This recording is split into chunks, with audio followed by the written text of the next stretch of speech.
अस्सलाम वालेकुम बच्चों। SSC Urdu medium English unit 2 का चैप्टर 3 द ट्विंस। ट्विंस कहते हैं बच्चों जुड़वा को। जुड़वा यानी कि दो में से कोई एक बच्चा तो ऐसा होता है जो नॉर्मल होता है, यानी जो पहले पैदा होता है। उसके बाद उसके कुछ समय के बाद जो दूसरा बच्चा पैदा होता है उसे हम कहते हैं ट्विंस या जुड़वा। ठीक है, तो इस सबक में हम देखने वाले हैं बच्चों ट्विंस यानी कि ऐसे बच्चे जो शक्ल और सूरत में एक जैसे होते हैं, उनकी ज़िंदगी में किस किस किस्म के परेशानियां आती हैं। एक बात याद रहे कि ये जो आपको बताया जा रहा है ये सिर्फ आपके मज़ा के लिए है। हकीकत में ऐसा बिल्कुल नहीं होता, भले वो शेप एंड साइज़ में अपीयरेंस में एक जैसे हों। ठीक है, यहाँ पे राइटर खाली आपको थोड़ा सा मज़ा दिलाना चाह रहा है ताकि आप पढ़ाई के साथ साथ थोड़ा सा एंजॉय भी कर सकें। बच्चों, रेबर ई टेक मुंबई ये एक एजुकेशनल चैनल है। अगर आपने अभी तक इस चैनल को सब्सक्राइब नहीं किया है तो इसे सब्सक्राइब कर लें, इसके बेल आइकन पर क्लिक कर दें ताकि जैसे कोई नया वीडियो यहाँ पे अपलोड होता है उसका नोटिफिकेशन आपको सबसे पहले मिल जाए। अगर आपको ये वीडियो अच्छे लग रहे हैं तो आप इसे लाइक करें, अपने तमाम दोस्तों में इसे शेयर ज़रूर करें। बच्चों चलिए हम शुरू करते हैं। Twins in form and feature, face and limb, शक्ल और खुसूसियत में, चेहरे और आज़ा में। I grieve so like my brother. Poet कहता है कि मैं अपने भाई की तरह बड़ा हुआ। That folk got taking me for him. और वो लोग मुझे उसके लिए ले गए। And each for one another, और हर एक को दूसरे के लिए। इट पजल्ड ऑल अवर किथ एंड किन। इसने हमारे तमाम रिश्तेदारों को परेशान कर दिया। It reached a fearful pitch. ये एक खौफनाक हद तक पहुंच गया। For one of us was born a twin. क्योंकि हम में से एक जुड़वा पैदा हुआ था। Yet not a soul knew which. फिर भी कोई भी नहीं जानता कि वो कौन सा है। तो यहाँ देखें कि राइटर का कहना है कि वो अपने भाई की तरह शक्ल और खुसूसियत, चेहरा और उसके जिस्म के जो आज़ा हैं वो बिल्कुल हूबहू एक दूसरे के जैसे पैदा हुए। दोनों एक साथ बड़े हुए। जब कभी कोई एक छोटे भाई को लेने आता तो दोनों की शक्ल और सूरत एक जैसे होने की वजह से वो बड़े को लेके जाता, और कभी बड़े को लेने आते तो वो छोटे को लेके जाते। इन तमाम बातों ने उनके तमाम रिश्तेदारों को परेशान करके रखा हुआ था कि इनमें बड़ा कौन है और छोटा कौन है। और ये जो परेशानी थी इस हद तक बढ़ गई कि कोई पहचान ही नहीं पा रहा था कि इसमें से बड़ा कौन है छोटा कौन है।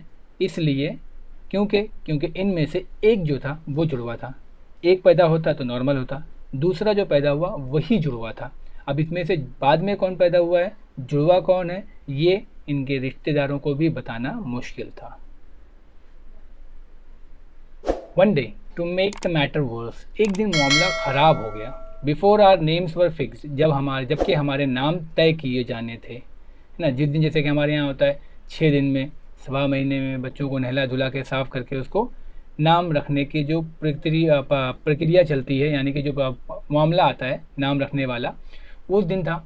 As we were being washed by nurse, और जैसा कि हमको नर्स के हाथों धोया जाना था, यानी कि नहलाया जाना था।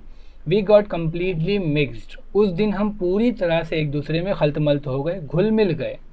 And thus you see by fate's decree, और इस तरह आप देखते हैं किस्मत के हुक्म से, यानी किस्मत की मर्ज़ी से, और रादर नर्स विम, या इसके बजाय कि नर्स की ख्वाहिश से, मतलब नर्स ने तो ऐसा कुछ चाहा नहीं था।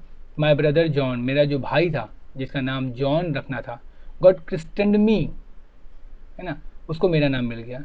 एंड आई गॉट क्रिस्टनड हिम, और जो नाम उसके लिए रखा जाना था वो मुझे रख दिया गया। यानी कि जिस दिन ये तय हुआ कि भाई जो बच्चा पहले पैदा हुआ है यानी कि वो बड़ा है, उसका नाम जॉन रखना है, जो छोटा है उसका नाम कुछ और रखना है। इस तरीके से जब नर्स के ज़रिए नहलाया गया तो इसमें समझ में नहीं आ रहा था कि बड़ा कौन है और छोटा कौन है। और इस परेशानी में जो बड़े भाई को नाम देना था वो नाम छोटे भाई को दिया गया, और जो छोटे भाई के लिए तय हुआ था वो नाम बड़े भाई को दे दिया गया। दिस फटाल लाइकनेस इवन डॉक्ड, इस मौलिक तशबीह ने मेरे कदमों को भी खो दिया। मतलब ये जो परेशानी थी ये मेरे पीछे पीछे चलती रही, मेरे कदमों को खो दिया, मतलब मेरे कदमों को छोड़ा नहीं उसने, मेरे पीछे पीछे चलती रही। माई फूड स्टेप्स, कब तक, वैन एट स्कूल, जब मैं स्कूल में पहुंचा। And I was always getting flogged, और मुझे हमेशा कोड़े मारे जाते थे। फ्लॉग्ड उसका मतलब यहाँ पे छड़ी मारना, मार खाना। तो मैं हमेशा मार खाता। पोएट का कहना है कि जब मैं स्कूल पहुँचा तब भी ये परेशानी मेरा पीछा नहीं छोड़ी। जब मैं स्कूल पहुँचा तो वहाँ पर भी मुझे मार पड़ती थी। For John turned off a fool, जब कभी जॉन कोई बेवकूफ़ी करता, जॉन कभी परेशानी करता। I put this question fruitlessly ना, मैं ये सवाल बेनतीजा, फ्रूटलेसली बेनतीजा, to everyone I know, मैं सबसे, जिनको मैं जानता सबसे पूछता, हर एक के सामने रखता कि भाई मैं, मतलब हम जैसे अभी दो भाई हैं, दोनों जुड़वा हैं, एक शिकायत करता है, एक मार खाता है, ठीक है। तो जो शिकायत करता है वो बार बार बोलता है भाई मैंने मस्ती नहीं किया है, मैंने शरारत नहीं की है, लेकिन कोई उसकी बात नहीं मानता है। उसी को कहते हैं फ्रूटलेसली, यानी बेनतीजा। मैं आपसे कह भी रहा हूँ कि भाई मैं वो नहीं हूँ, वो दूसरा है, जॉन है, लेकिन कोई मेरी बात नहीं मानता है। तो इसी बात पे राइटर आपसे पूछता है, व्हाट वुड यू डू, आप क्या करते, इफ़ यू वर मी, अगर आप मेरी जगह होते, to prove that you were you, ये साबित करने के लिए कि आप ही आप हो, आप जॉन नहीं हो, आप क्या करते। और close resemblance turn the tide of my domestic life, अब बोलता है कि हमारी जो करीबी मुशाबहत है उसने मेरी घरेलू ज़िंदगी का रुख मोड़ दिया। मतलब मेरी जो डोमेस्टिक लाइफ थी, मेरी घरेलू ज़िंदगी थी, है ना, मेरी जो ज़ाती ज़िंदगी थी, उसका भी रुख मोड़ दिया।